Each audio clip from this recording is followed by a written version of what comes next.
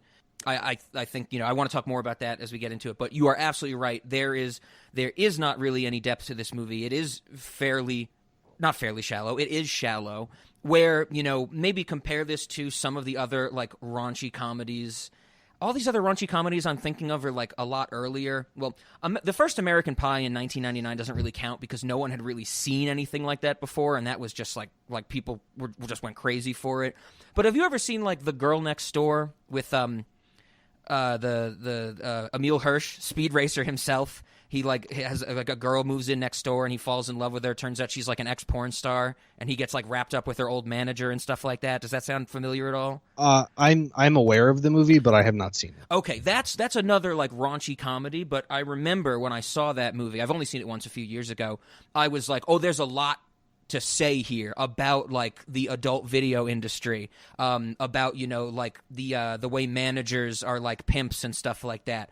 And there's actual depth to it. Where this movie, I think we're in agreement with this, is that it could have gone that way because Playboy has such a big involvement in this movie, but at the end it seems to be an advertisement for Playboy.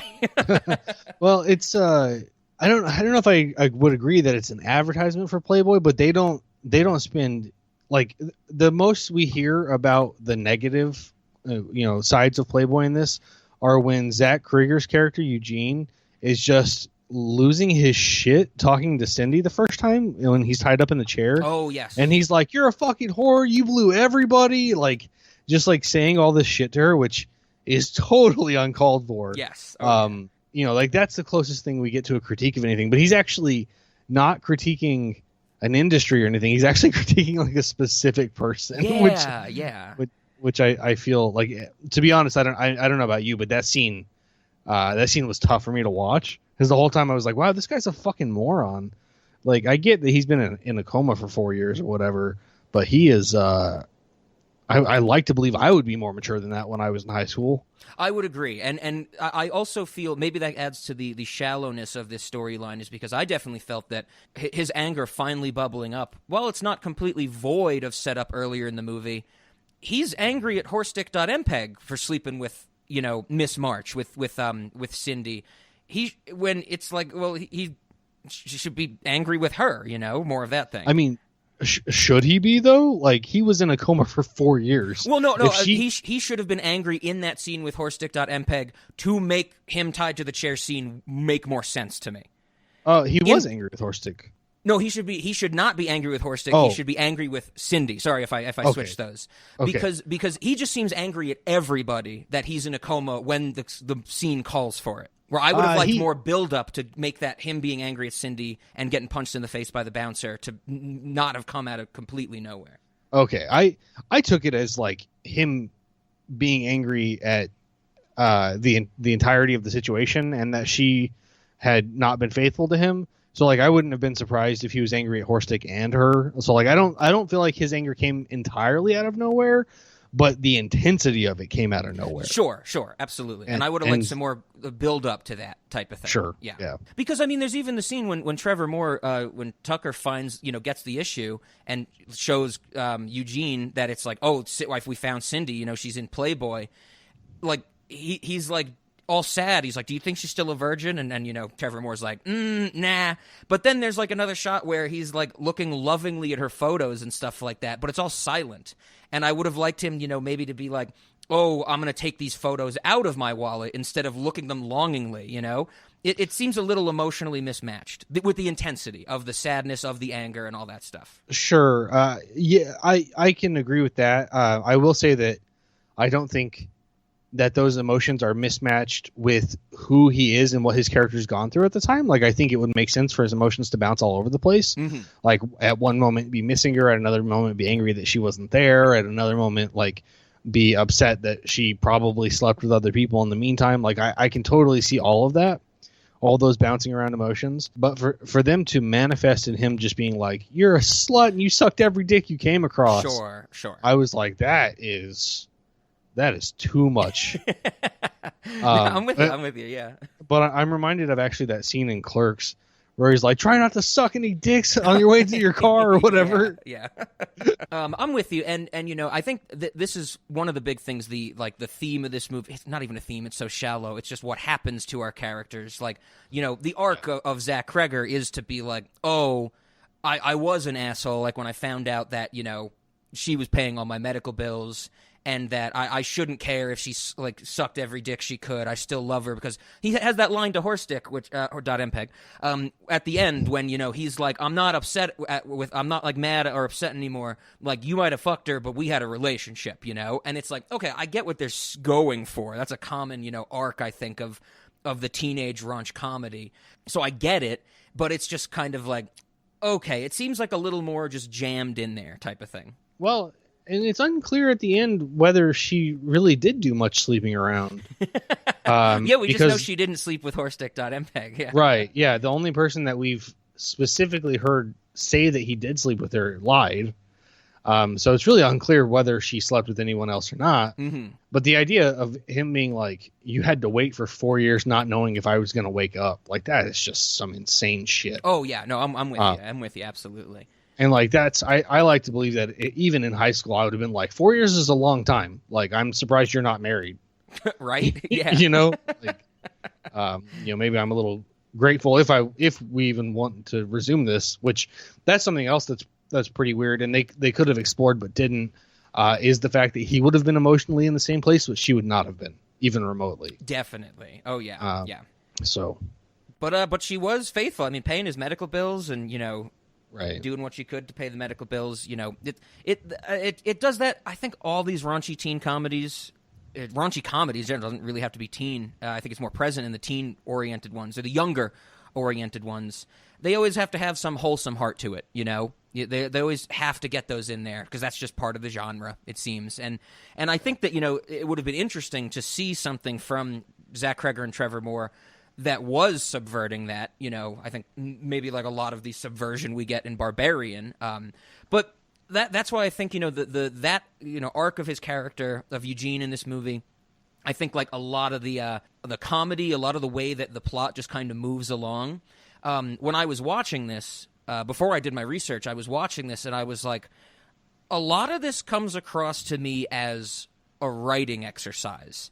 And what I mean by that is, I think I said it to you back in the day once, Ben, like years ago, where I was like, I don't really care for Family Guy that much, but I think like sitting down and saying like, I want to write a Family Guy episode is an interesting writing exercise because Family Guy is so formulaic that, you it's also another thing. You sit down and write a Law and Order episode because, by, the 10-minute mark, you have to have the red herring suspect. By the 15-minute mark or 17-minute mark, you have to have the real suspect. And it's very formulaic. And so it comes across as a writing exercise.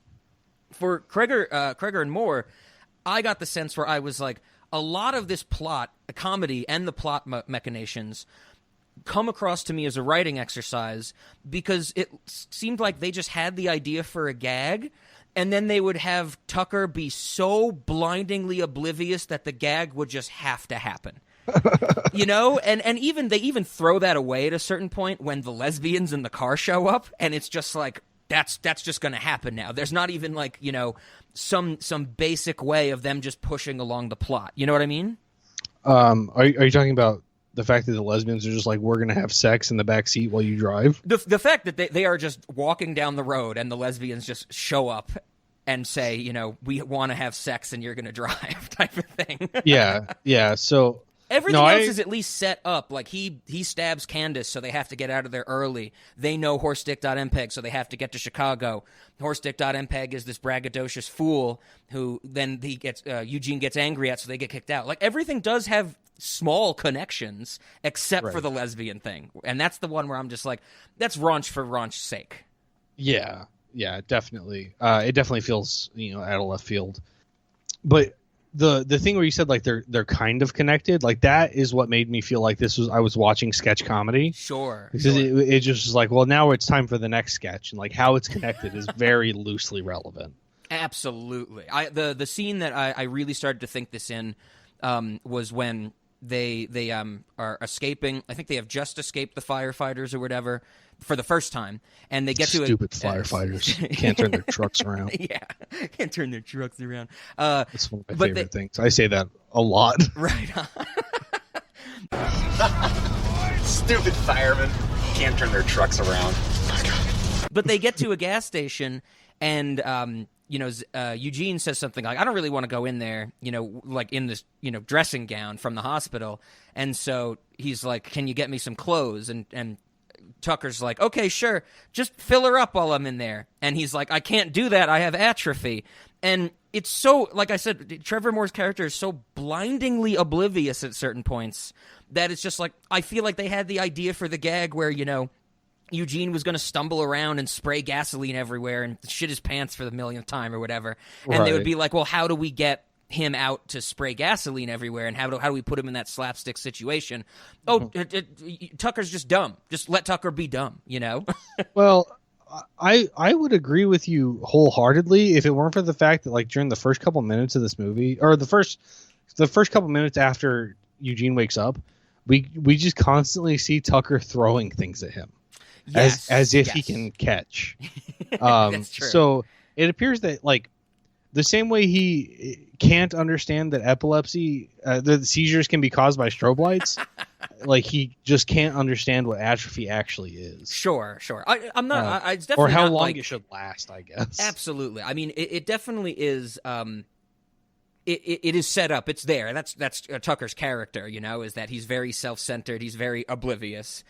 But I mean, it just feels like a weird, like very loose, sinewy connection for a like you said, maybe loosely connected for sketches. I like that way to put it, where it's like, oh, you have this character, you have the joke you want to do, just do the bare minimum to get to that joke you need to do, and that's where I think it comes across a little writing exercisey. In the sense that maybe another way to put it is that it's like maybe a first draft. They could have fleshed it out a little bit better to give it some depth or something along those lines. Well, I'm actually kind of curious what your thoughts are on like, I know that Cregger directed multiple sketches that I think were connected. Sure. Do you think that this movie could have been watched as a series of like, I don't know, 12 sketches? Ooh, that's interesting.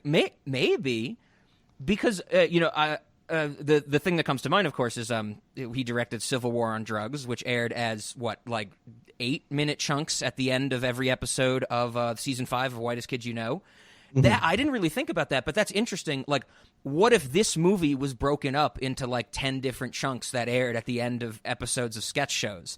I think some of the things might work better, because then you would have one segment be the lesbian scene, and it would be like, that's just crazy. There's just lesbians, and it's funny, and then Trevor Moore keeps driving into shit on the road, which is a good gag, and it wouldn't seem so just displaced from the rest of the story. Right. And I think another one that would do really well is like whenever that Crystal flies out of the bus. Yeah, that would be hilarious as a sketch comedy thing. I mean, even as it is in the movie, it's pretty good, and it's one of those things that catches you off guard in that it's not entirely choreographed, or telegraphed, but it's not something that is as outlandish as the lesbian thing. Sure. So I don't know.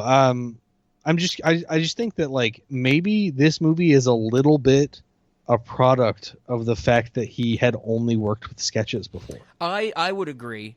And so with with what we just said, Ben, now after I watched it, I started doing some research because unfortunately This movie will forever be lost to time. I did you have to rent it? I don't think it's streaming anywhere. I did. It was like $3.99 even to rent. It's one of those movies where they're like, if you want to watch this movie, you want to watch it bad enough to pay $4. Yeah. Because nobody else wants to watch it. Exactly, and because it's lost to time, because it is a Fox picture, so this is now technically a Disney movie, and Disney will never let this tarnish their image. But yes, so technically Horse-Dick.MPEG is a Disney princess. I guess we should say that. But anyway, so I was like, "There's the lesbians are Disney princesses too." Yes. So I was not only is this movie kind of like lost to the history of time, even before Disney bought Fox, because this did not get the best reception, like I mentioned from that quote earlier. But so I tried to do some digging, and unfortunately, a lot of like the reviews at the time that they did with like Vanity Fair and stuff are pretty much like lost and dead and stuff like that. And I don't know, someone has to the Wayback Machine used to be a really good tool. I know I mentioned it on an Adventure Time episode. Everybody check out our Patreon. That it's just so hard to navigate, and I think something's off with the timing, and so it might be archived on there, but I couldn't find it. So I'm reading like a lot of like old anecdotal forum stuff and things like that. But from what I did find, this was originally a story by a group of 3 people that didn't really do too much else in terms of writing. They ended up, had this teen comedy, this raunchy comedy. They sold it to Fox, and Fox actually approached Zach Cregger and Trevor Moore and said, "Hey, would you want to make this?" This would have been maybe 2008, because this comes out in, thankfully, March of 2009. I was going to be so upset if this movie did not come out in March. That would have bothered me. But so in 2008, this must have been, and this was when Whitest Kid You Know was winding down, because Whitest Kid You Know ended in the summer of 2009, I'm pretty sure. But Whitest Kid You Know was insanely popular. It was like one of IFC's biggest shows. So Fox goes to them, and they're like, "Hey, would you want to do this movie?" And Zach Cregger and Trevor Moore were not really interested. They were like, this seems a little like not really in our wheelhouse. Who knows what that original script looked like that they got handed. But they eventually decide to take it on, and they say, as a writing exercise. Oh. So I had in my notes, I was like, this feels like a formulaic writing exercise, And I was happy to see that quote from them.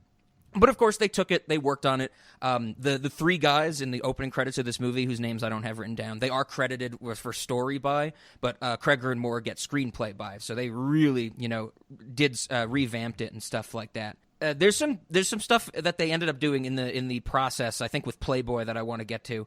But one of the most recent things I could find, and things that I think are, actually, I was able to find some good, sources for, because it was in the last few years. This movie got horrible reviews, almost universal, like maligned, type of thing. Like we said, only death provides immunity.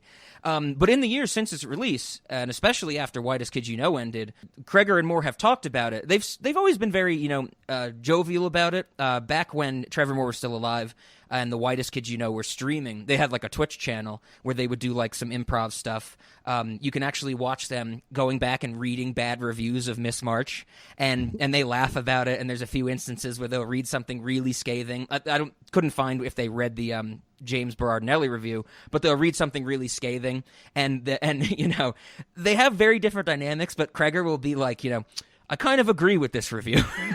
But that's the thing I found most interesting, is that Zach Cregger has been critical of the movie. He's like, it didn't really come out, I think, the way we wanted it, and I think that ties into some of the Playboy stuff I found. But he says, he's like, I'm still glad we did it though, because it really was the first time that I got to start to learn how to make a movie. And boy, howdy did he learn, because 13 years later, he makes one of the most fantastically shot movies of all time in Barbarian. Trevor Moore was a little different, a little less critical. He defended the movie, and he was kind of like, hey, we made a movie. It's ours. We should own it. And he actually compared it to the Whitest Kid You Know sketch comedy, which I think you were saying, and why I find it uneven. Trevor Moore said, quote, "Some parts are funny, some parts aren't."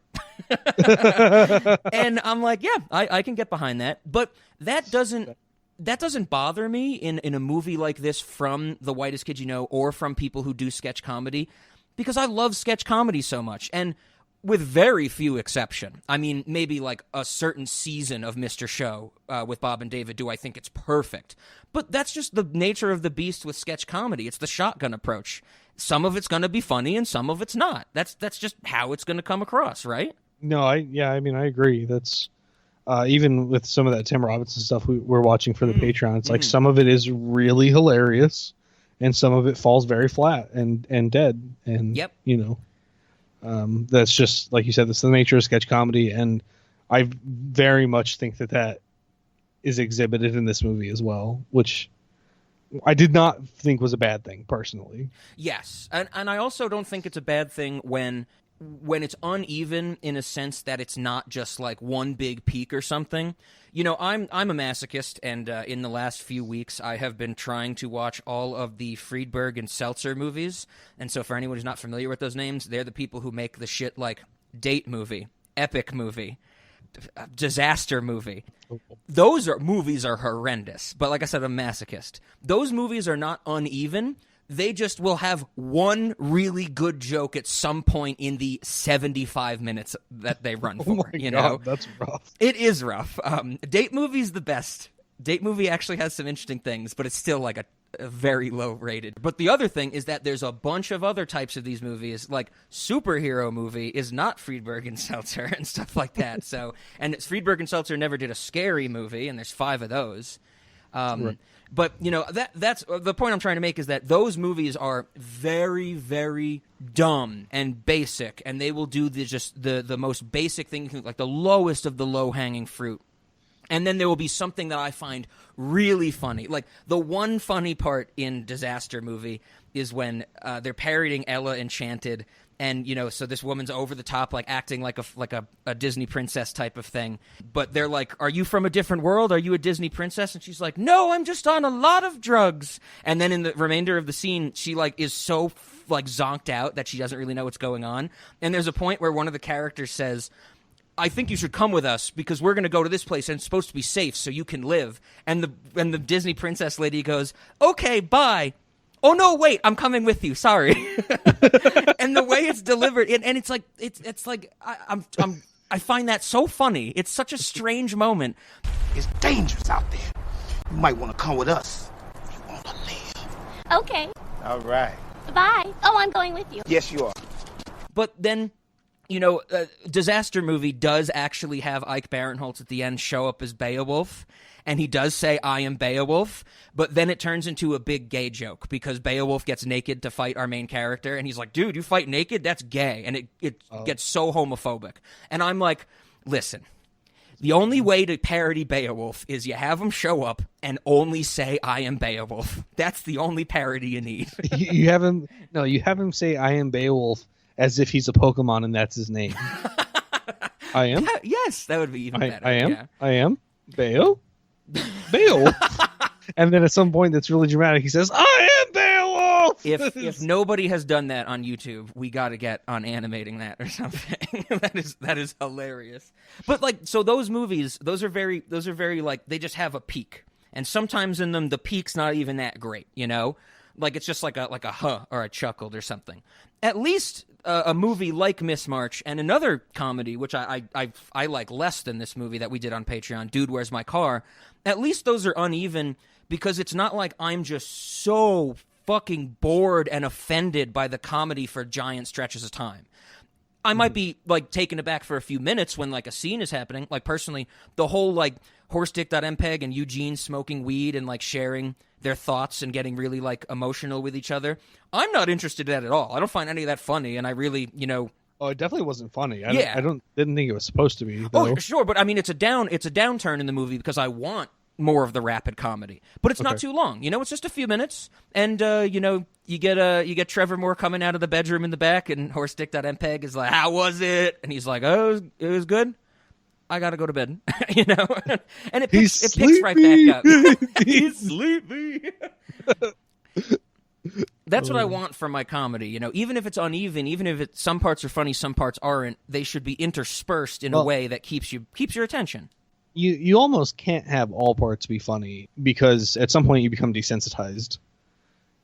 You know what I mean? Like you're not gonna keep laughing constantly.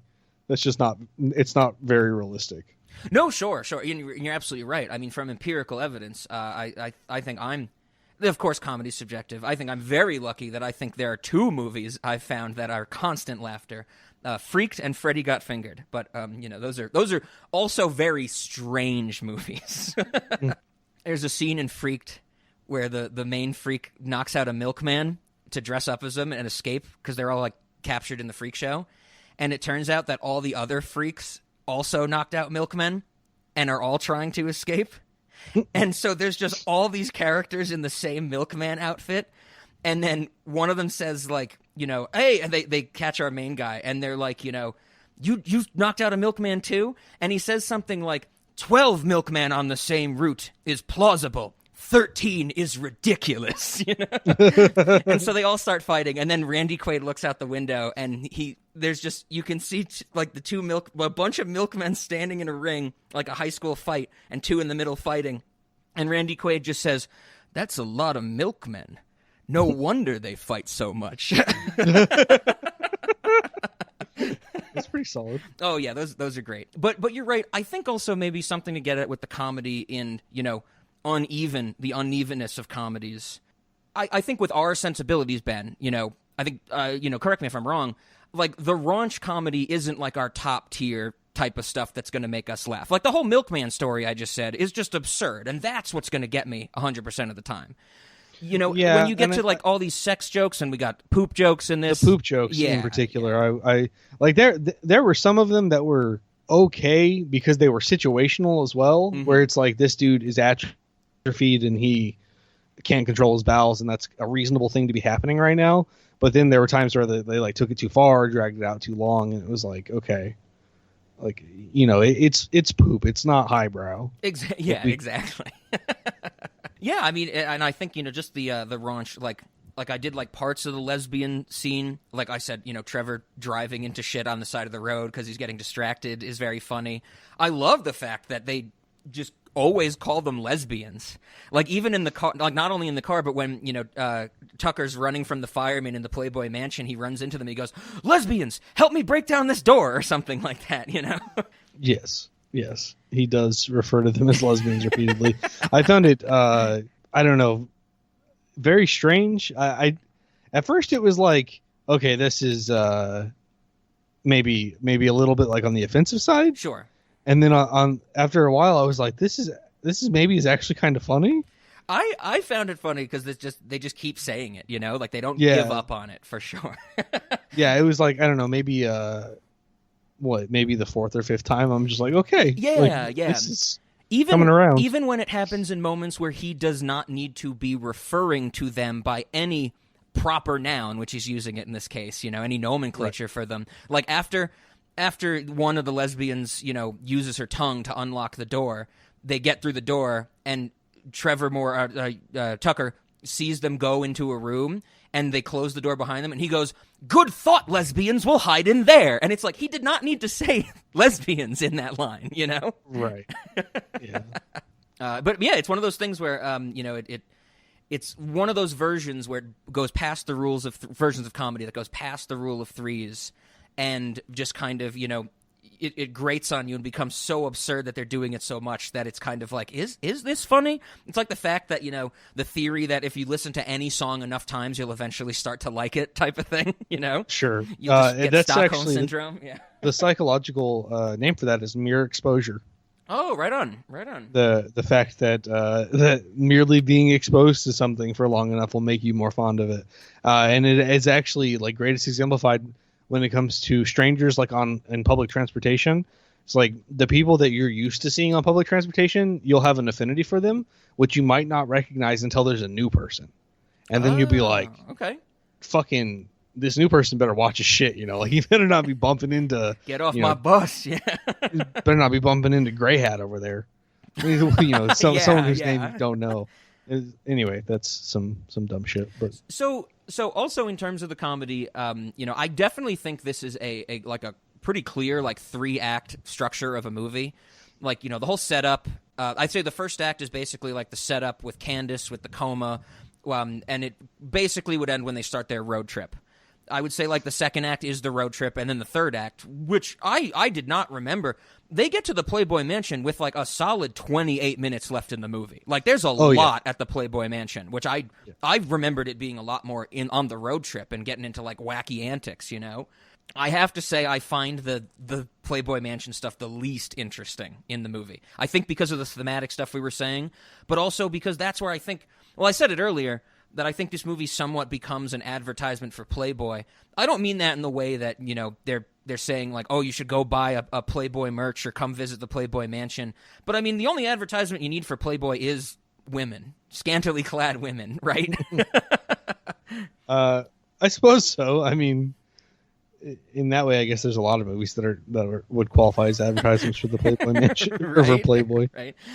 So what did you think about this, like, this Playboy Mansion being like the goal? Of course, not only for Eugene to get Cindy back, but also for Trevor just being Tucker just being, you know, so indebted to sexuality, I guess, as is set up by the beginning of the movie.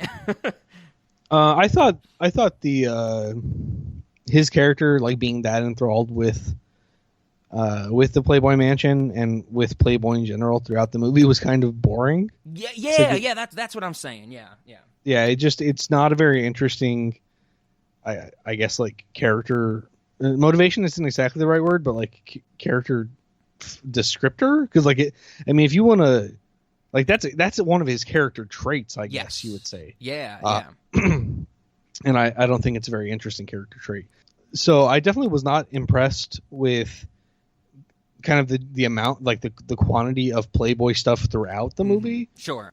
Beyond that, like, in terms of the stuff that happens at the mansion, like, some of that was okay. Some of it was just really, like, again, back to the sketch comedy thing, like the stuff with the centerfold from 2007 or whatever. Sarah Jean Underwood. Yep. Yeah, where he's like, has her dog, and then the dog pees in a cup, and then that girl drinks it and is like, oh my god, the pee was so much better. Yes. Without saying exactly that. Oh my god. It's kind of interesting, and maybe not the best sign, that when you have like a solid like 30-minute section, a set piece, the Playboy Mansion being this 30-minute set piece, and you have some of those longer gags, like, you know, the dog stuff, like the other girl he finds that loves dog, him trying to get the dog to pee in the martini glass and then trying to give it beer. Like, when you have those longer set pieces, that I am bored by that stuff, but I find it ungodly funny that at a certain point, Tucker walks up to two women and goes, hey, ladies, I'm from South Carolina. Like, that's supposed to be the best pickup line ever. I'm like, that's better than all the dog shit, you know? That whole scene with the dog stuff, because of how intense the woman was that he was talking to, like, she was screaming the whole time, and I was like, I don't want to see this. Like, I don't want to have to listen to this. And then, you know, of course, they make like the obvious joke where she's like, that other drink tasted better. Like, go get me one that tastes good. And then, so like that was kind of, whatever. But then we get to see him like trying to make a dog pee in a glass, which I guess that got back to being a little funny again, where he's just like shaking a small dog over a glass.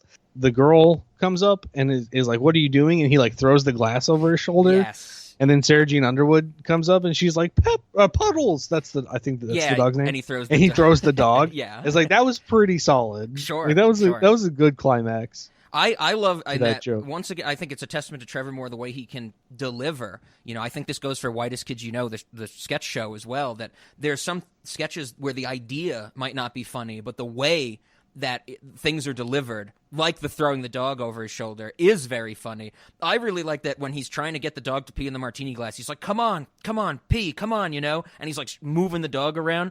And then he has the realization that the dog no longer has to urinate, so he says, oh, maybe you're empty. And just the fact that he refers to the dog as empty, I'm like, beautiful. I'm like, that's why Trevor Moore was so funny, that you could say that line and be like, no, I get it. That's his character. He's ridiculous, and it's hilarious.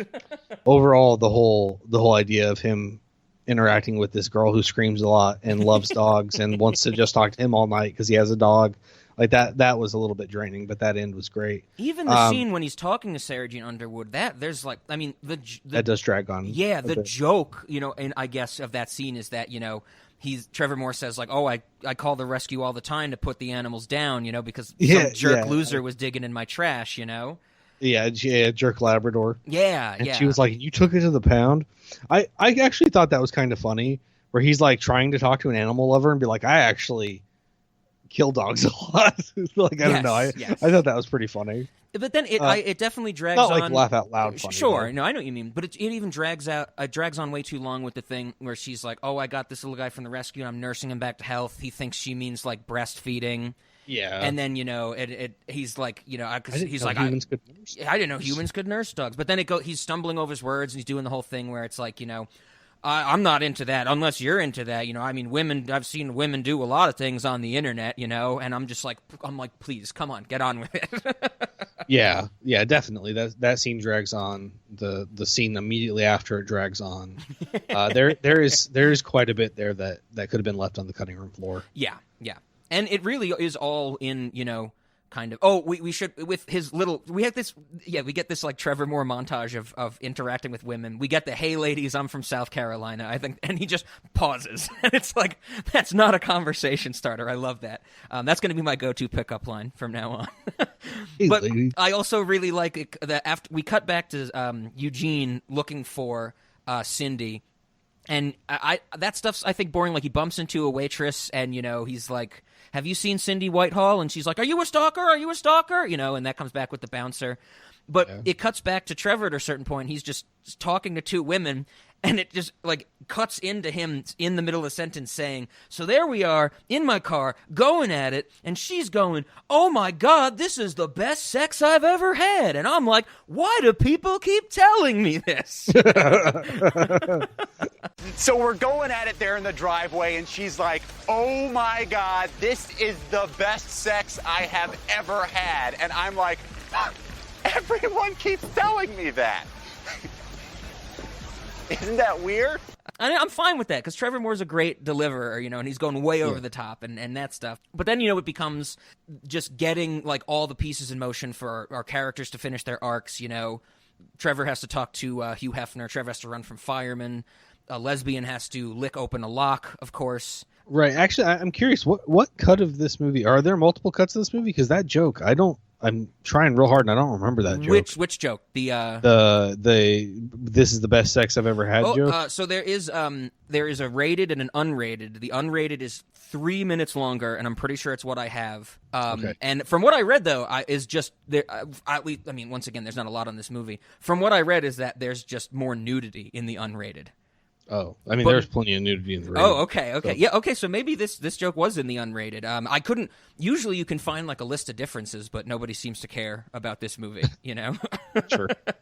But lesbian has to lick open the lock, of course, so Trevor Moore can get to Hugh Hefner. I want to talk about Hugh Hefner, but I think I want to get to the Playboy thing. So this is something that actually threw me for a loop. Apparently, the initial idea, so when Cregger and Moore wrote this screenplay, and they were trying to, add their comedy, like we said, probably made it a lot like, anthologized sketch comedy, because that's what they were used to. The initial idea was to not use Playboy, but some made-up brand as an idea of, like, more of lampooning or being scathing against Playboy.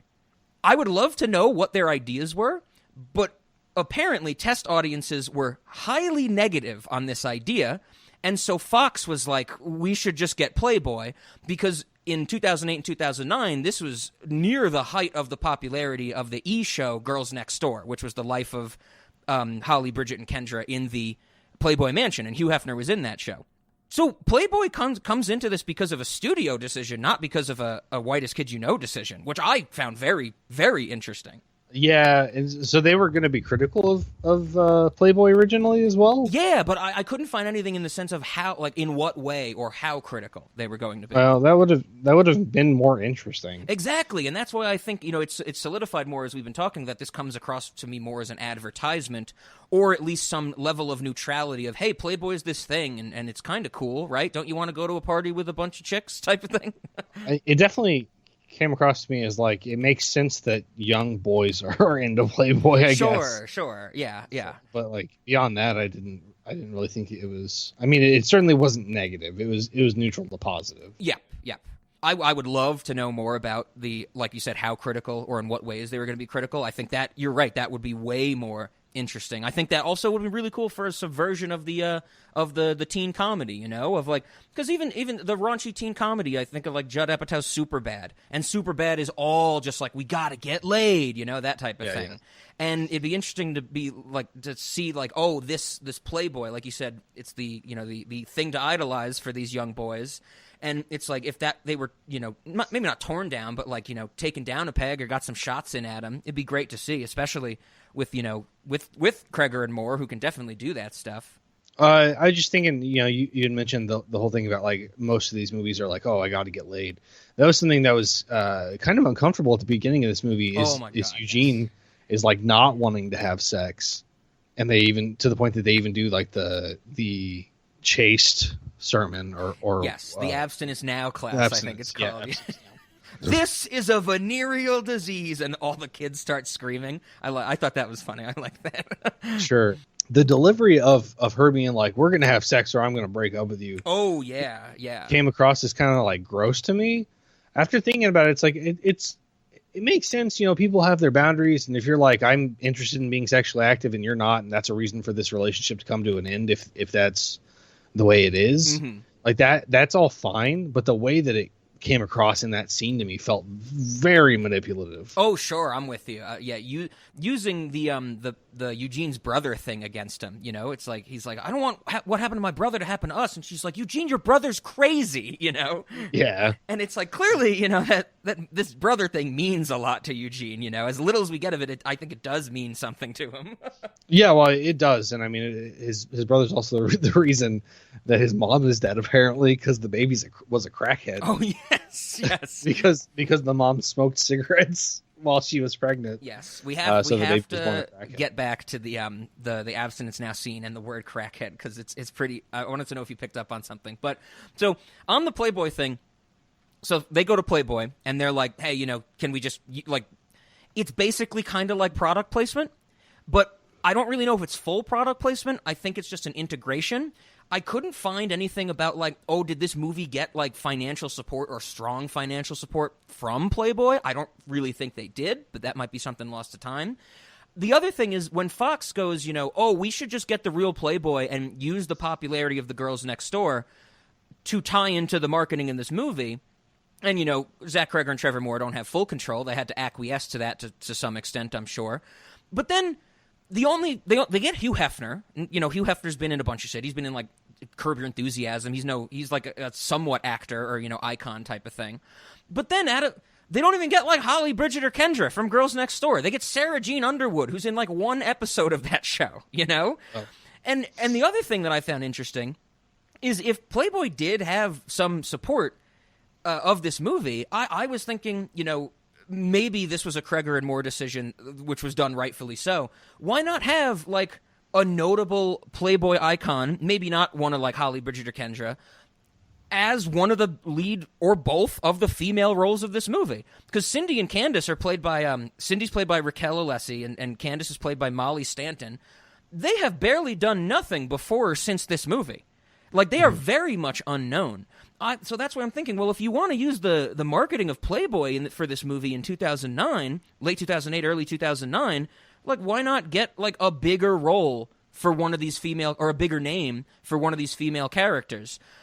Well, I mean, at least for Cindy, the one who becomes a centerfold. Yeah, and also Cindy is only in the beginning and end of the movie. So, like, I get why you don't want to cast Candace. Probably budget reasons, but I get why you wouldn't want Candace to be like a Playboy playmate, because I think it is a testament from Sarah Jean Underwood's scene in this movie. She is not a good actress. She is very stale, and I can't imagine a lot of these models would be at the level that you need for, like, this character of Candace. But Cindy, you're absolutely right. She's only at the start and the end. Why not have her be someone who is, more recognizable to the masses? That was like my studio idea of it. I like, though, that they didn't really do that because it would have just led to, like, stale performances. Yeah. Where you do need that emotion from Cindy at the end, and I appreciate, Sure. Well, and I'm surprised to hear that they haven't done things since, because I didn't think their performances were bad or anything. No, not at all. I mean, Raquel Alessi as Cindy is fine. I really like Molly Stanton as Candace. I think she's funny in a lot of this movie, you know. Yeah. She does great when she when they go to the restaurant at the start, you know, and they're all excited about being at a fancy restaurant. I think her little like mannerisms are great. Sure. And I do love that they order a plate of tater tots and some Jaeger. Jaeger, yep. and then they bail on that check because that's obviously going to be very expensive. Right, of course. But it actually just now occurred to me these people are just now drinking age. Yeah, that's right. Yep, because what? So he gets into Coleman prom Senior night. year of high school, presumably. So 17 or 18, 4 years later, you know, 21 or 22. Yeah, absolutely. So these people, it could be reasonable that they're this excited about Jaeger. Sure. To be this excited about a plate of tater tots, maybe they didn't go anywhere after high school. I mean, I guess they didn't because they still live in that same town. Yeah, so But yeah, I mean, so they haven't really, Raquel Alessi and Molly Stanton haven't really done much after, like I said before, after this. Just some TV shows and stuff like that. I think Candace has the bigger role. She was in a good bit of episodes of some soap opera before this movie. Who knows? Like stuff I'm not familiar with. I did find though that Raquel Alessi, 2 years before this movie, so in 2007, was named number 88 on Maxim's Hot 100. So Maxim's Hot 100, I'm pretty sure it's still this way, but it was basically like a voting thing.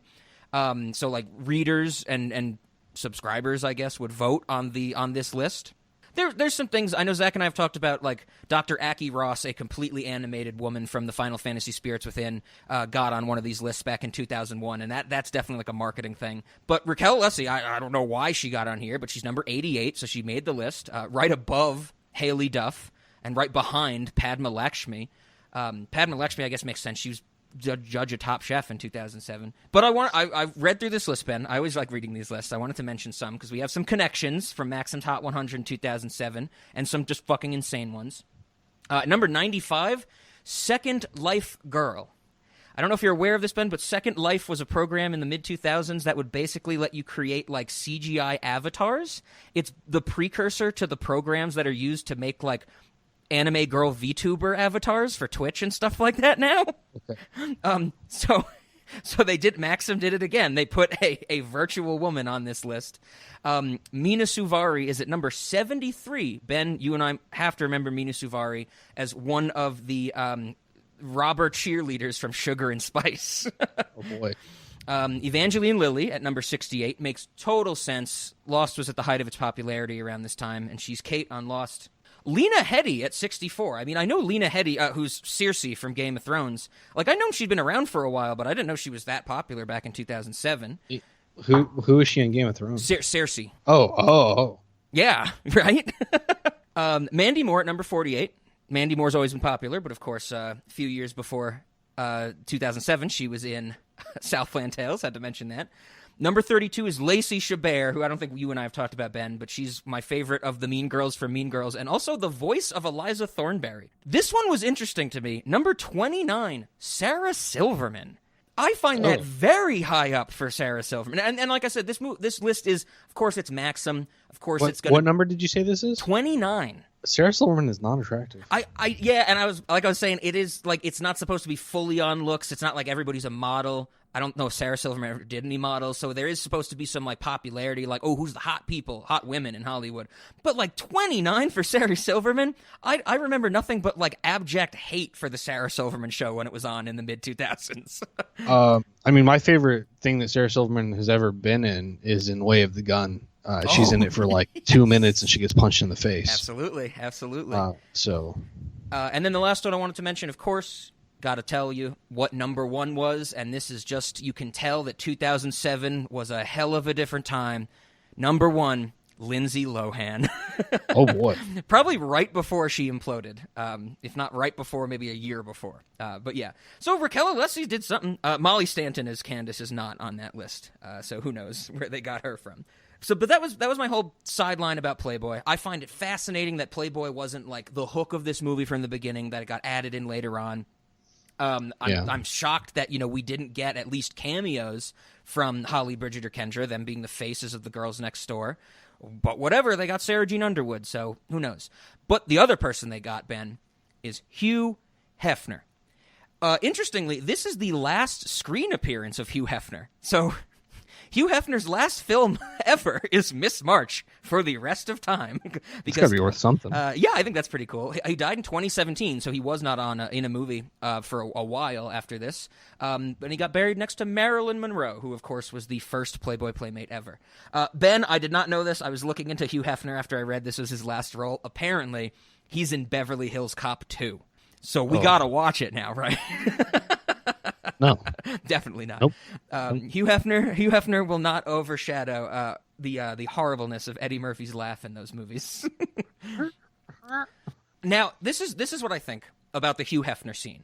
I watched this. I've had a copy of this on my hard drive for a long time. I just watched it on there. It's not like super HD or anything. It's the usual, 750, 800 gig, rip of a 90-minute movie. I'm not saying it's the best quality. This is why I'm interested to pick your brain if you rented it. I'm sure you rented it in 6K You got to mean megs, right? 750 megs? What did I say, gigs? Yeah. Okay, my bad. Definitely megs. I was like, dear God, you have an almost terabyte movie? I have one hard drive just for Miss March. Okay. It's Right. definitely megs, yeah. But I'm sure you rented it in, 16K, HDR, all that stuff. Maybe even threw on the 3D glasses, something like that. Yeah, it was actually 32K. Perfect. HHDDR. Just one R. I don't know. Yeah, Anyway. High Dance Revolution, of course. That's right. Yeah. In the scene with Trevor Moore and Hugh Hefner, I do not believe they are in the same room at any point. So hear me out. The whole scene is cinematographed, shot reverse shot, absolutely. And that I can't really hold that against it because the whole movie is shot reverse shot, basically, except when they're driving in the car. The most often types of shots that we get are we see one of them alone in the frame. So either, Trevor Moore in the frame and you're seeing him talk, or Hugh Hefner in the frame, you're seeing him talk. Right. Every single time we see Trevor Moore in the frame, either you are seeing none of Hugh Hefner, or you are seeing an elbow or a shoulder with no skin, just the robe on. Mm-hmm. When we get the shots of Hugh Hefner, and we see, there's a lot of shots of Hugh Hefner where we don't see Trevor Moore at all. And I was looking at this, and I'm like, I don't really know if they're in the same room. We do get a shot when Hugh Hefner hands Trevor Moore the picture of the busted Kentucky girl, whose name I don't remember, and it looks like Trevor Moore is matted into the shot. Not full-on green screen, but they took two frames and later, like a matte painting does and stuff like that. Mm-hmm. I did not know. I was like, does it look like it's matted in and somehow CGI? This wouldn't be CGI, it'd be just film trickery. Or do I just have a poor quality thing? What did you think about that scene, and did you pick up any visual cues where you were like, I don't think Hugh Hefner and Trevor Moore ever actually spoke to each other? The only reason I would have to believe that is just because of, like you said, how much of the shots don't have any parts of the other person in them. Mm-hmm, mm-hmm. That's the only reason I would have to believe that is that I don't think that we see any shots of them both in it, which would make sense, if there were timing constraints or whatever. But sure, yeah.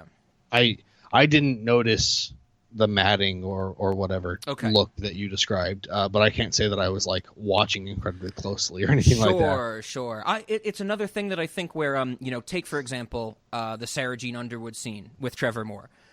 That's shot reverse shot as well, and there's a lot of instances where we're seeing one character in frame and just the back of somebody else, of the other character's head.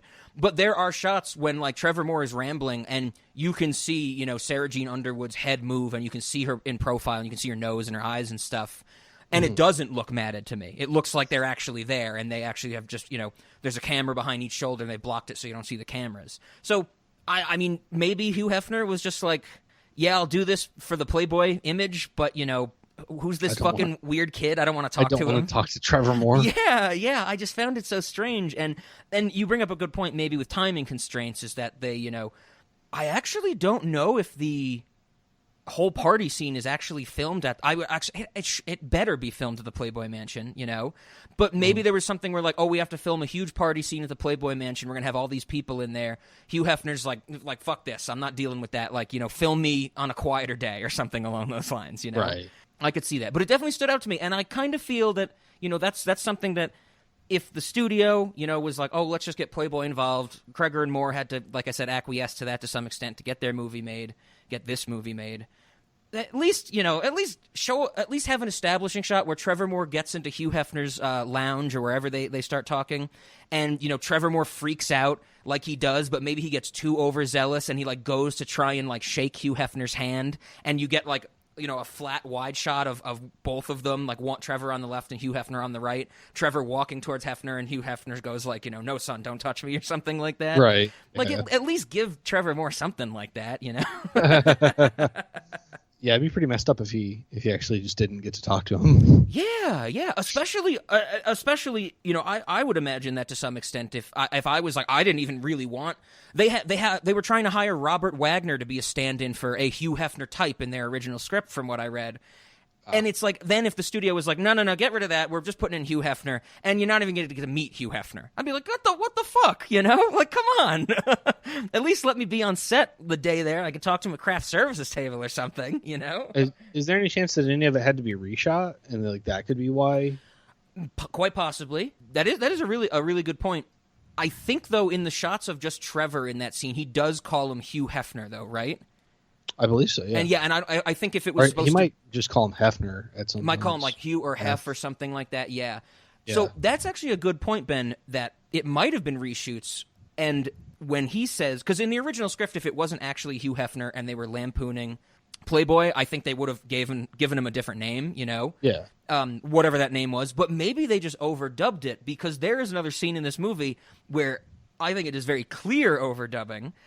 So you are absolutely right. This might have been reshoots, and they just filmed Hugh Hefner all by his lonesome doing his lines, and then they just, you know, used movie magic to make it seem like they were in the same room and overdubbed the parts they needed to. The overdubbing scene is the Abstinence Now scene. With Cindy, right? Like her. Yes. It's very jarring. I thought my video was desynced. Not only is it jarring, but if you actually, I had like an idea of this, and I suspected it. And when I did my research, I actually went back and rewatched this scene. The two times Cindy says crackhead in the seminar scene and in the tree scene, which is like I think the next one, you can tell that she is not saying crackhead. Like the word crackhead does not sync up with what she's saying. It turns out that she was actually saying retard. Oh, and they changed it for sensitivity reasons. So could you imagine Don't be so insensitive. His son's a retard. Right. But could you imagine just being like, you know, I think honestly they should have gone for it. I mean, Fox, I don't know what Fox's sensitivity was like in 2009 that they wanted to overdub it, but, you know, just the idea of her being like, and the mother smoked cigarettes, so the son turned into a retard, you know?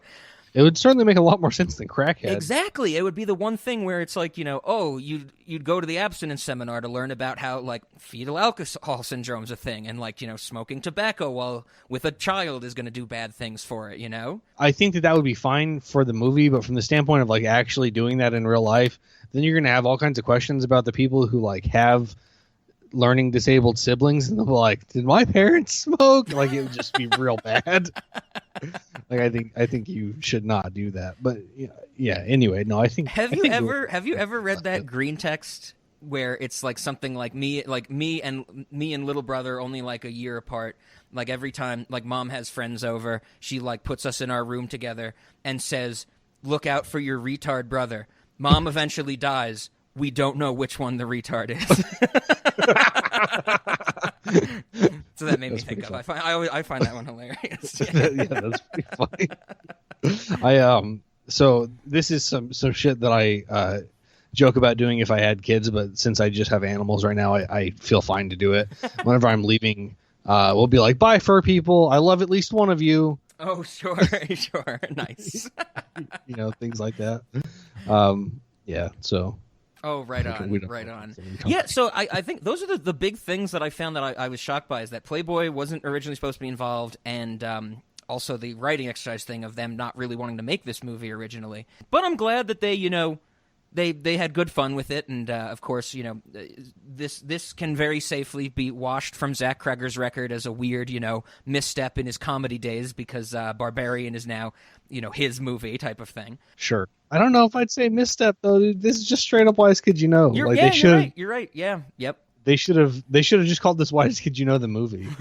That'd been pretty good. Yeah. I feel like if this was marketed as like a sketch comedy movie or a movie that's comprised of sketches, like or something like that. Sure. Yeah. Well. Yeah, I'm with you. Yeah. Critical misstep, at least. I also wanted to mention Tom Charity from CNN named this the worst movie of 2009. Oh, I find that hard to believe. It's CNN, What do they know about comedy? I also want to mention his number 5 worst movie of 2009, Ghosts of Girlfriends Past, Ben. Oh, God. I take nothing he says to be meaningful now. Okay, well, I've told you why that's a fantastic movie. Yes. But now I also have to say I do give him some props. Maybe not full props, but his 5th best movie of 2009 is Coraline. So he has some taste. I mean, but the scales are weighted negatively. I'm with you, absolutely. Coraline's good. But I'm inclined to believe it maybe should have been better than 5th. Like maybe he just still sucks. I'm with you. I think before I want to throw to you some other funny moments. There was one thing I wanted to mention that made me right at the beginning. Even earlier, I'm with you. You mentioned it before that Cindy, and Eugene having that whole her wanting to have sex and stuff like that and belittling his brother. Definitely a little weird, definitely uncomfortable. Even before that, I was like, oh no, am I not going to like this movie? And 2009 was certainly a different time. Eugene and Tucker as young kids talking about young girls, look at the ass on that one. You could bounce a quarter off that turd cutter. As we have just a shot of a little girl in frame. And I'm like, No, I do not like this, That's fair. I can't say that I was paying enough attention at that moment. Like there were certain parts of this movie that I definitely remembered. Okay. And so I looked away from the screen or something at that point. Sure. So I didn't remember that it was a small child he was talking about. I figured he was just like talking about, I don't know, a high school baseball team, at least not like a middle school. They are just 100% in middle school at recess, it seems. That's rough. Okay. Yes. Yeah, that's pretty bad. That's where I was like, oh no. But thankfully they don't spend a lot of time with them as kids. There's 2 scenes right at the beginning. Once they're all grown up, once Trevor Moore's just being Trevor Moore in senior year of high school and saying like, hey Candace, I heard you went on the pill. I'm like, this is better. I know they're all of age. I'm fine with this, That's some pretty funny and fucked up shit to say to somebody. Oh, absolutely. I heard you and the insinuation that she's a slut because she's on the pill, like all that stuff. Like it's just one of those things that when I was in high school, I would have found it funny. Obviously now I can say all the things like, oh, it's a misguided idea, whatever. But comedy often is. Yes. This movie, especially, I think, with some of the things it does, I would use, for example, the running gag of Tucker just not understanding epilepsy. Yes, that would not have flown today, probably. Exactly. But it's pretty funny. Dude, I'm all about it. I mean, the time when he's telling the story... Don't be an ass, it's a condition. Yes. But in the middle, when they're running from Candace and they got to get out of town, and he's telling the story, and of course the story is like the flashback intercut with them talking in the car, and there's a certain point where he's like, I don't know, I guess that Candace just really hates strobe lights. She has the stupid hatred of strobe lights.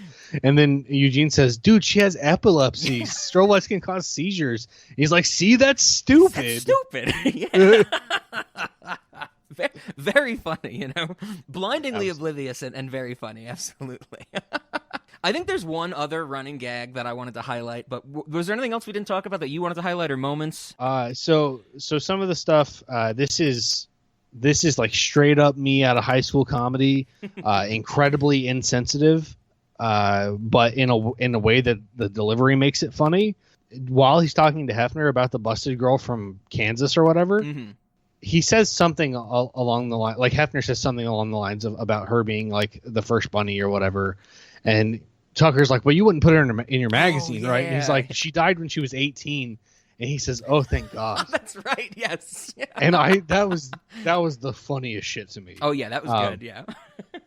Here. Look at this. Oh, gross. That's Gertrude von Brauer. What's wrong with her eye? It's dead. Ah! Gertrude was my next-door neighbor. Our childhood friendship blossomed into a romance by high school. Hef, no. Tucker, yes. Gertrude von Brauer was the love of my life. But she's like the worst looking person I have ever seen. Give me back that photograph.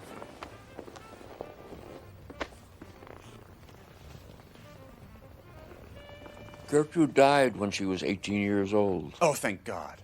I'm reminded of this time that I was in math class, and this girl that sat near me was wearing sunglasses, and we were like, why are you wearing sunglasses? And she had a black eye, and so she tells us, she's like, oh, I have a black eye. And we're like, what happened? And she was like, well, Jesse like punched me in the face, and we were like, tell us more. And she's like, well, I spilt orange juice on a letter she cared about, and she hit me in the face. Now I have this black eye.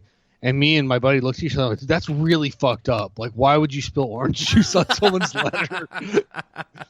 Right. The good old switcheroo. Oh yeah. But yeah, the oh, thank God. Like, I'm just reminded of that, like, really insensitive type of humor that definitely got me busted in the gut. And then I think the other thing, the recurring firemen throwing axes at their car. Oh yeah, and a great attention to set design for the entire time they have their car. All those axes stay in the car. Yes, Just 2 scenes later, you'll be driving and you can see the axe like head in the car roof. Right. And yeah, for some reason they never removed them, but Yeah.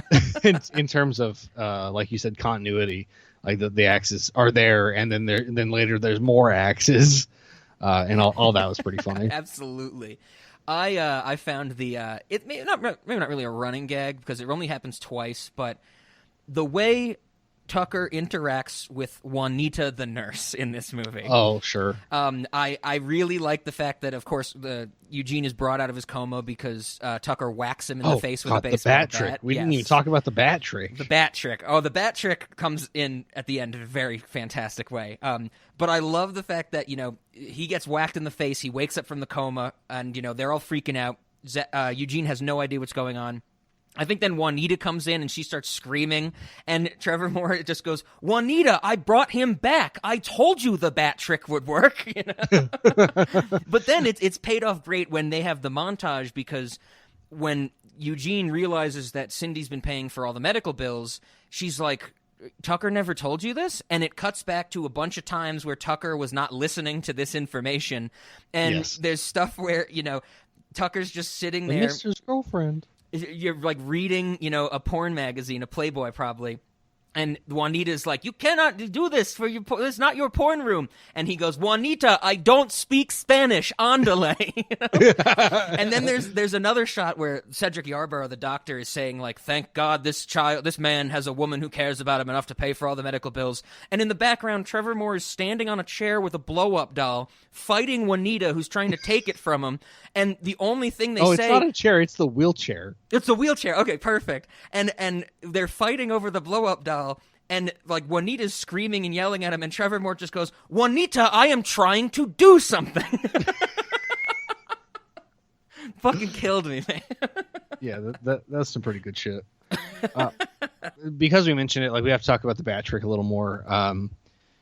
That scene starts with basically Eugene, like, we see the bat leaving his face, like we hear the thump, and we hear see the bat leaving his face, and then it gets around, and Tucker tells Eugene why nobody's there, like his dad took a job in Florida, his girlfriend moved away to college, and he's like, why are you still here? Oh yeah. So he's just like, why did everyone leave me? He's like, dude, it took me like 4 years to think of that bat trick. You've been in a coma a long time. Yes, that's so great. 4 years to think of the bat trick. That's funny. But then something I love and something that I say to this day is like, why are you still here? He's like, because we're homies, bro. Lock it up. Lock it up. That is really funny. Once again, great delivery with how like lighthearted he gives that, because we're homies, bro. Lock it up. Yeah. I guess I misremembered it because I have been saying because we're homies, bro, lock it down for a long time. Okay. So now that I've re-seen this movie, I'm just like, I don't remember it being lock it up at all. But okay, right that's on. Now you got the update. Absolutely. I also really like in his like coming to and waking up from the coma when Cedric Yarbrough shows up as the doctor, and Cedric Yarbrough is such a funny dude. He's on all of Reno 911. He's such a good character. When he's leaving the hospital room. And he turns around at the doorway and he goes, "Oh, Tucker, off the record? I like your style." So I guess with the Bat Trick and Cedric Yarbrough, now that I don't know if this is a difference between the two versions, did you get the credits scene with? Yes. Oh my God. Where he's hitting Crystal in the head with the bat. An absolute genius credit scene. Like I love that because it's so funny because. You think that it's like, it's shot and Cedric Yarbrough is talking in a way that it's like a medical documentary or something, that he's like showing it off to like the students and to anybody who might watch it or something like that, Absolutely. And he just whacks this patient who we don't see in the head a few times. And there's a point where he turns to one of the interns or residents, I guess, and says, like, "I swear I've seen this work before." Yeah. But yeah, he's presenting it like it's like research back. Yeah. Yeah. It definitely felt like very academic. And then the reveal that it's Crystal who fell off the bus and she grabs the bat. And not only the reveal that the bat trick worked again, but that she's like, "Tucker Clay, you're a dead man." I'm like, I find something that's such a perfect little button for this movie. Definitely better than the Eugene is bad at sex button, which is the one right before it. Maybe Eugene is bad at sex thing was not in the version I had. Oh, so is the last thing the way the movie ends in the version I had is they're doing the shots downstairs. And he like puts the shot glass down, and then it cuts to credits. Oh, okay. So, I never knew this. Okay, maybe we're going to be the first people to document these differences, Ben. But yeah, so after he does the shots, Eugene is like, "I'm going to go upstairs and have sex with my girlfriend," and it cuts to them in like Eugene just straight up laying on top of her, like really obnoxiously grunting and going, "Am I doing good? Am I doing good?" And she's like, yeah, Eugene, you're doing great. And he's like, "Okay, because I'm trying really hard." And then he like when he starts to orgasm, he poops his pants and it cuts to credits. Oh, good. Ben's like, I could do without that one. I'm glad they took that out. Yeah, no, that's not in the version I watched. Oh, wow. Okay. Right on. Yeah, I've only ever seen this version I have on my hard drive, so I have the unrated. I think the other thing that we should mention is probably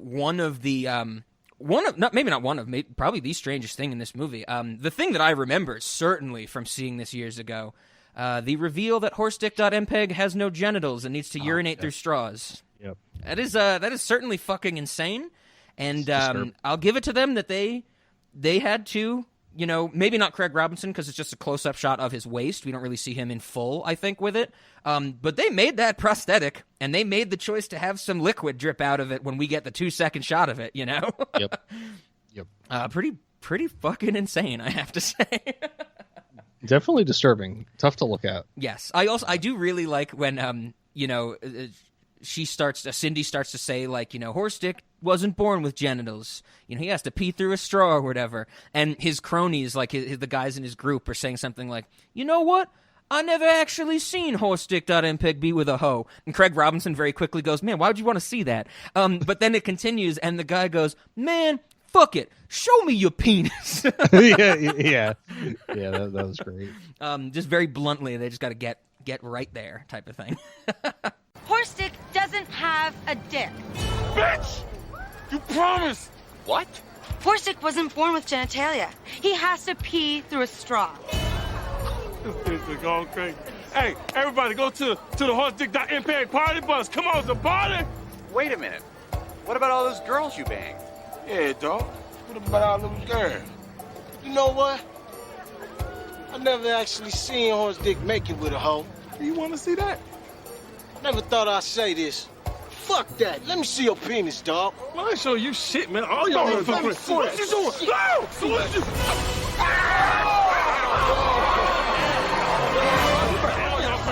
Were there any other jokes or moments that didn't work for you? I mean, other than, like, we mentioned the toilet humor and stuff like that. Were there any other set pieces? I mean, you know, we haven't mentioned the, like, there's the whole they burned down a motel type of thing. Yeah, and we haven't really covered the voicemail enough, I don't think. Where he goes on this, like, I like dating you. We're not exclusive. I don't know why you called me your boyfriend in the thing. And then he's just like, I wanted you to know I'm not mad at you. I'm not mad. Yeah. I hope you're not going to be a dick about this, which I think is the funniest shit. That is really good. Absolutely. You know, because she, I'm pretty sure this is like one of the cases in a Grey's Anatomy episode where like somebody has epilepsy and like bites someone's dick and they get stabbed in the face with a fork. Okay. I don't know if it came before or after this movie, but I'm fairly certain that is a case in an episode of Grey's Anatomy. Sure. But yeah, I can't say that I would do anything different. I mean, yeah, that's actually a good point. In that flashback, when Candace has, you know, chomped down onto his penis, we do get a wide shot of Trevor Moore with a dummy latched onto his groin, and he's swinging back and forth like, get off, you know? And then that might be a difference in the versions again. Oh, shit, okay, man. In the version I have, we just see him, like, standing, and I think we see, like, her hair, and he's, like, it, like, shows him, like, double over in pain, and then... Oh, wow, okay, there is a full wide shot of the room with a dummy, like, latched on to his penis, and he's trying to shake it off type of thing. Okay, yeah, that's not in the version I had, I'm pretty sure. Oh, man, okay. Yeah, fucking internet just said there's more nudity in the unrated, and I was like, okay, you know? The motel thing, the only thing I wanted to mention about the motel scene, I mean, that is very much just like a, they gotta just keep it going, you know, and stuff like that. We do get the fervent defense of the Playboy Mansion from Tucker. Yes. Which that's kind of... And I think that leads into the thing where, you know, Tucker's like, you know, when we get there, you know, when we walk into the Playboy Mansion, you just can't go up and ask women to have sex with them, you know? He's like, you have to learn, like, elegance and class, and there's a few... You have to ask them like what their interests are. Yeah. Yeah, like what's their favorite animal, or like what's an embarrassing moment they've been through. It's like he's clearly just asking questions from the interviews. Yes. And so there's a few moments in that where, you know, Tucker throws Eugene the robe, and he's talking about, like, you know, you'll probably be offered one of these when you enter, and there's stuff... Oh yeah, we'll be assigned one, I think. Yes, he says. yes. And Eugene is saying stuff along the lines of, he's like, okay, Tucker, you teach me about elegance, you know? And every time you have this back and forth of where you'll see Tucker just, like, really, he's the expert on it, you know, in his mind. And it cuts back to Zach Cregger, and Zach Cregger is very clearly, like, smirking, you know? Like, in the context of the movie, I really like how good of friends the two of them are, even though there's no reason they should be, seemingly, yes. Other than just tradition. But it also, that shot of, like, Zach Cregger smiling was just very wholesome to me, and it's like, these two dudes were also, like, best friends for their entire lives in real life, and they must have had so much fucking fun making this movie together. Yeah, I bet. Very cool. Very, very, very cool. But then also in the other dynamics they have, I really like when Trevor Moore is telling the story about Candace when they're in the car, and he will pause at certain points and just look at Eugene, and Zach Cregger's just like, okay. He's like, and then she starts to go downtown, if you know what I mean. And Trevor Moore just stops, and Zach's like, I know what you mean. Yeah. And it's a good dynamic. It's a good buddy dynamic for sure. Anything else you wanted to mention? I mean, I think that's everything I had from the funny or the not funny or anything anything else that you can think of. No, I think we've covered a good bit of the jokes. I'm sure we're missing some because this movie does have a lot of jokes in it. Whether the ones we're missing are good or bad, I could not say. Right. But no, I think those are like the memorable things that I have to talk about. So yeah. So before we get to our questions, then I would personally not count the Civil War on Drugs as a movie because of the way it was presented. Even though it probably was shot as a whole arc, I'm not really sure. I don't know too much about the background of the Civil War on Drugs. I know that you can only also watch it in parts on YouTube. I think last time I checked, they've never released like a full connected version of it. So I personally don't think I would consider that a movie. I would consider that more of like a sketch comedy thing type of idea. But Ben, I think it's pretty safe for both of us. Zach Cregger's directorial ranking. Number 2, Miss March. Number 1, Barbarian. Or have you changed your ideas in this last hour and a half? No, I mean, unless it's specifically the ranking of his comedies, in which case Miss March is a clear winner. Then it's just Miss March, yeah. I don't know, dude. We talked about it on Patreon. That Barbarian, that movie's pretty damn funny. That's true. No, it's there's no way I could differ and be serious about it. It's definitely Barbarian is better. I am so excited. I'm so glad that we went back and revisited Miss March, just to now see this kind of connection from what Zach Cregger was doing with the sketch comedy stuff in this movie. Like you said, very sketch comedy, inspired, oriented stuff like that. To Barbarian, which we love. I know he said it also on the Patreon, but I cannot wait to see what he does next. Yeah, I fucking hope he does something in the same vein as Barbarian, though, to be honest, because that was some dope-ass shit. Absolutely. And I want to see what else he can bring to that genre. And I also think that it is guaranteed that he will get to make something else because of how successful Barbarian's been? Barbarian made an insane amount of money. I think made well over its budget back. That movie cost barely anything in marketing because the whole marketing was just like almost non-existent. I know we talked about that on the Patreon, but then the actual like gimmick of the marketing was like not telling you what the movie was actually about. So that movie the marketing must have cost so little that everything it made was after its production budget must have been like near profit. It was in theaters for like 3 fucking months or something. Like it's insane to me. Last we talked, it was still in theaters. Yeah. It's now on HBO Max, now it's good. It's going to get that attention. But there is no way. Like, this ain't a Henry Selick thing or anything like that. There's Shane Black. Like Barbarian is still showing at the AMC theaters near me. Holy shit, dude. There's one showtime a day, but... Hey, that's still something. And if they're still playing it, that means they're still getting butts and seats, which is wild. Yeah, absolutely. So there is no way he is in the furthest thing from director jail. I think that he is in like the Jordan Peele light position, like light as in like LITE, after Jordan Peele made Get Out, where Fox or maybe a different studio, because Fox is technically owned by Disney, so Barbarian is a Disney movie. Maybe another studio like a Warner Brothers or Paramount. They'll say, "Hey, we want to throw money at you. Can you do something?" Like, if you did Barbarian for, like, Fox and put that movie in theaters for 3 months and it's still in theaters and it made hand over fucking fist, do that for us, take the money. I think that's inevitable. I just can't wait to see what it is. Yeah. I hope you're... I mean, I certainly hope you're right, because I absolutely want to see whatever it is he has to bring creatively to the scene, because I think that he... After Barbarian, I think he's... a fucking master. Yeah. Oh yeah. Oh my god.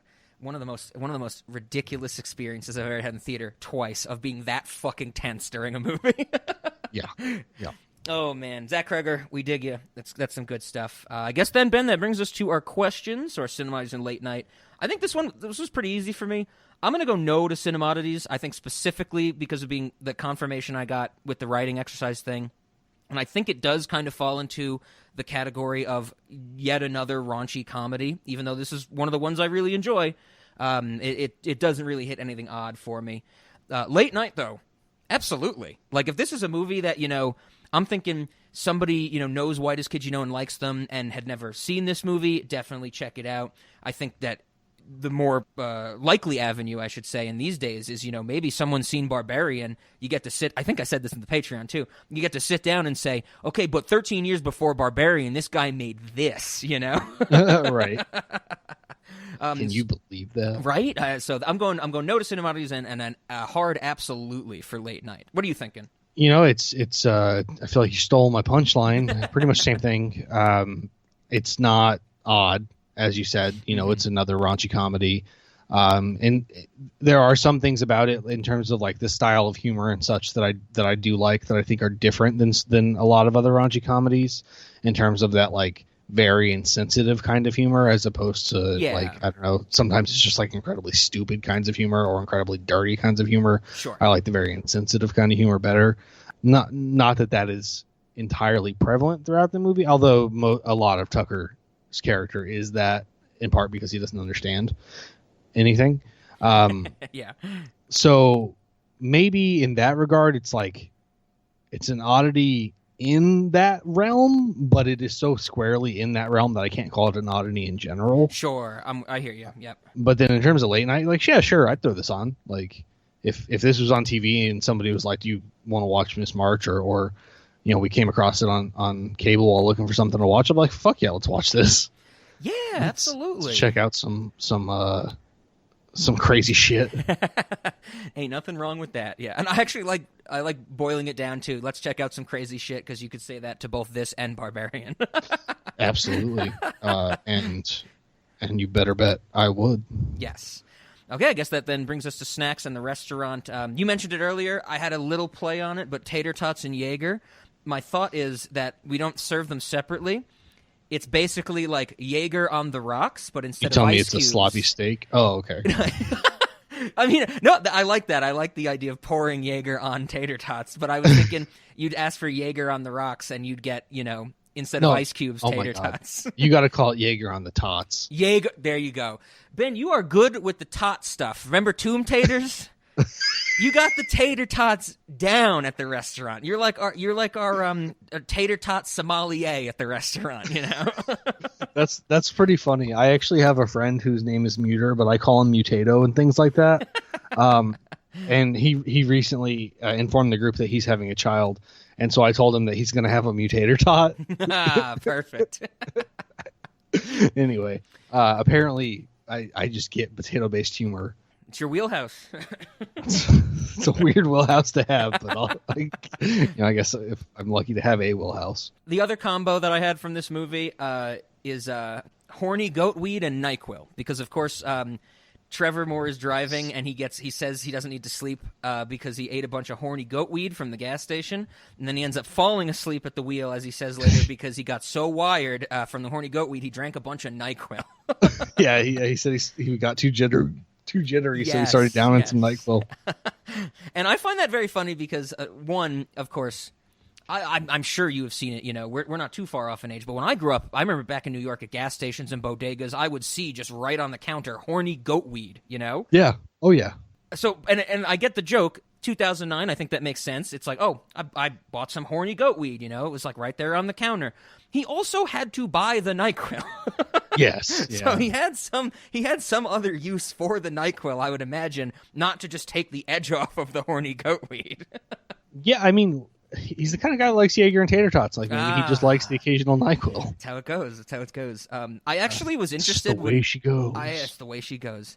I have not thought about horny goatweed in probably 15 years until I watched this movie for this recording. I don't go to like places where I see horny goatweed, I think, or at least it definitely can't be as prevalent as it was back in the day. I think it's only next to those little roses in glass tubes that are just an excuse to sell a glass pipe to a crackhead. Sure.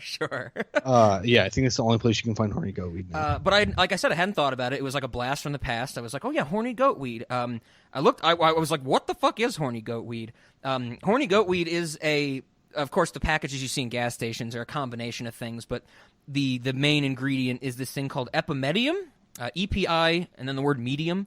I guess It's pronounced epimedium, which is a flower. So it's some type of herb. It has a bunch of different names that I didn't write down, but there's actually like a list of other names for it.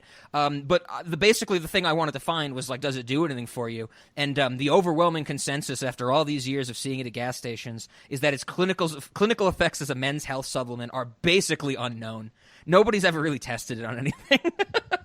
So it's probably gonna be like one of those things where it's like if it does anything, it just like increases your blood pressure. Exactly. Yeah. It's like equivalent to eating a spoonful of salt or something. Yeah. It's like you do just a tablespoon of salt and you're like, oh, I'm raring and ready to go.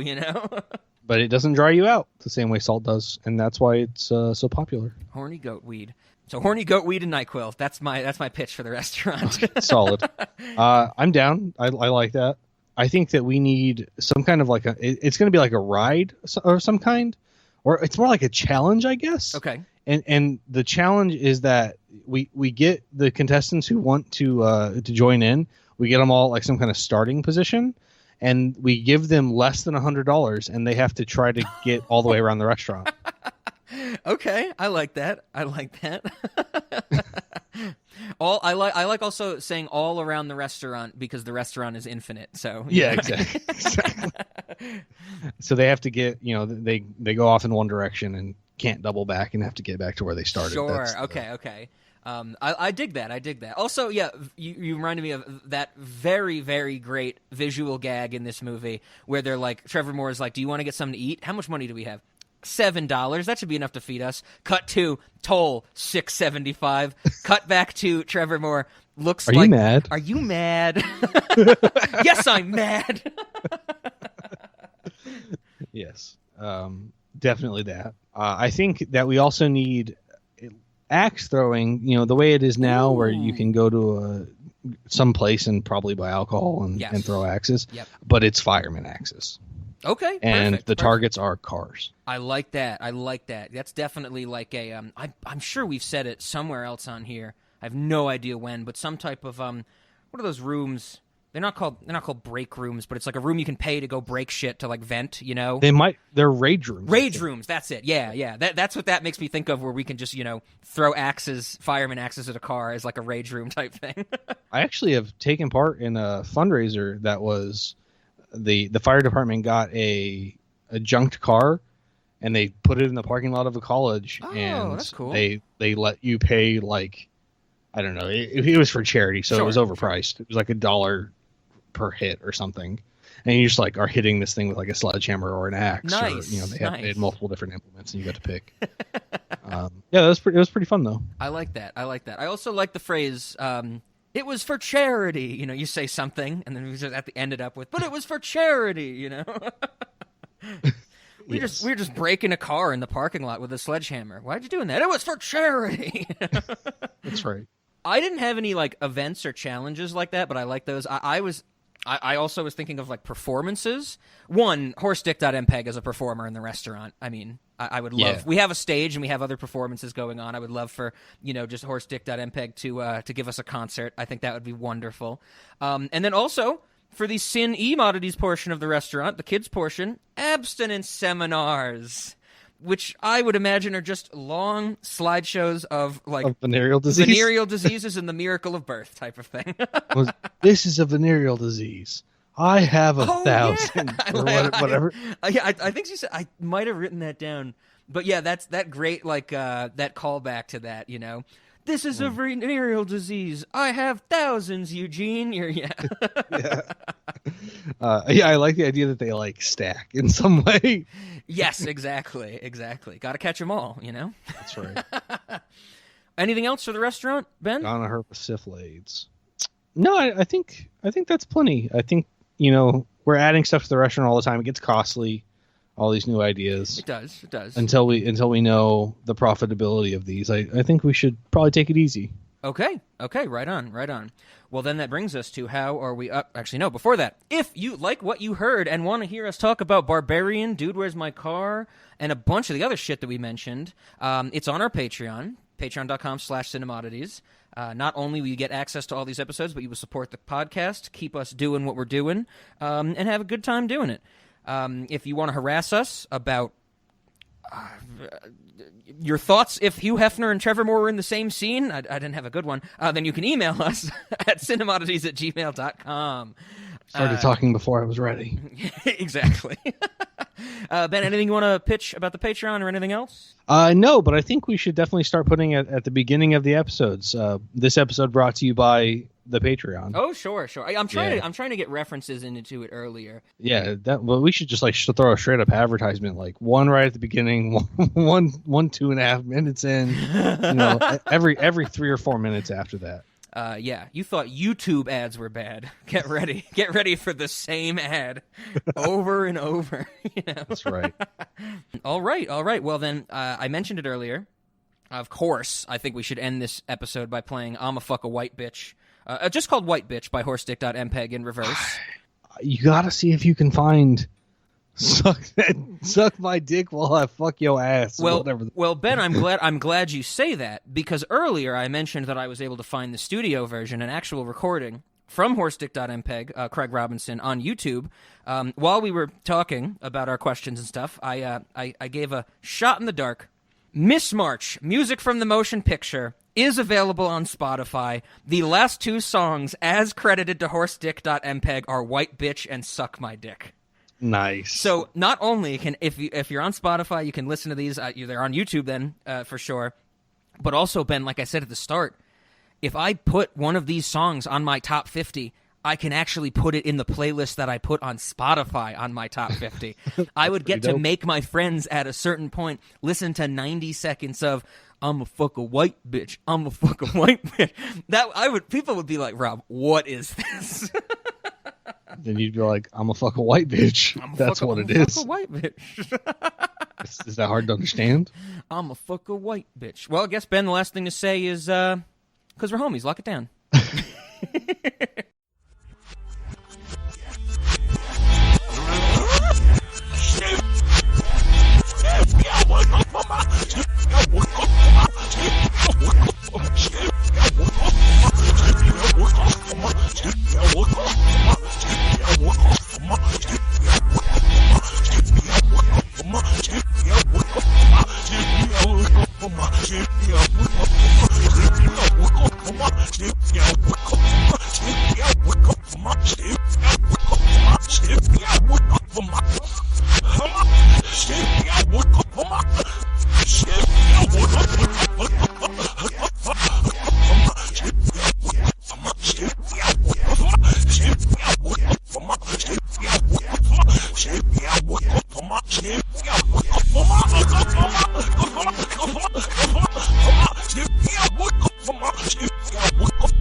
We have to